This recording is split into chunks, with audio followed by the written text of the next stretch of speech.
થેપલા, પોચા, રૂ જેવા। તો તેના માટે આપણે કચુરી મેથી લઈ લીધી છે, બાફેલ બટેકા, ધાણા લઈ લીધા છે અને જીરું લઈ લીધું છે અને દહીં અને ચણાનો લોટ। તો ચાલો બનાવવાનું સ્ટાર્ટ કરી દઈએ। તો આપણે કસૂરી મેથી ઉમેરશું, જીરું, ધાણા,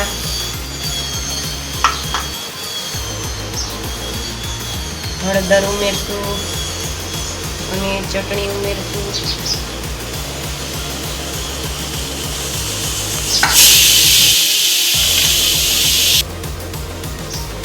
સ્વાદ પ્રમાણે મીઠું એડ કરશું। એક વાટકી દહીં લઈ લીધું છે, દહીં ઉમેરશું।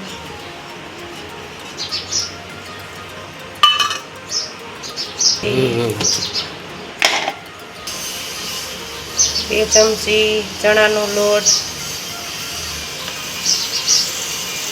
ખમણીને બટેટા આપણે એડ કરવાના છે। બાફેલ બટેટા છે, સરસ પોચા અને સરસ થાય છે આપણા થેપલા। આ રીતે આપણે બટેટા એડ કરવાના છે।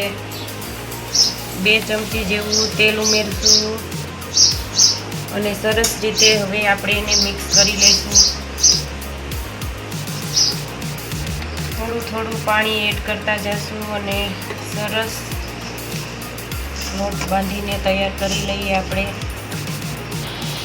તો આપણો થેપલાનો લોટ બંધાઈને તૈયાર થઈ ગયો છે।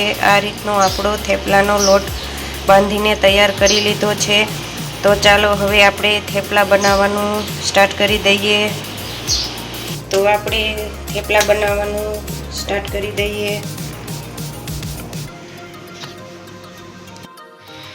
તો આ રીતે આપણા થેપલા તૈયાર થઈ ગયા છે, જોઈ શકો છો। ઉપર તેલ લગાવીને સરસ રીતે શેકી લેવાના છે, આગળ પાછળ તેલ લગાવવાનું છે। તો તમે જોઈ શકો છો આપણા થેપલા બનીને તૈયાર થઈ ગયા છે, સરસ પોચા। તમે જરૂર ટ્રાય કરજો, કેવા લાગ્યા જરૂરથી કોમેન્ટ કરીને કહેજો। જય શ્રી કૃષ્ણ, જય માતાજી બધાને।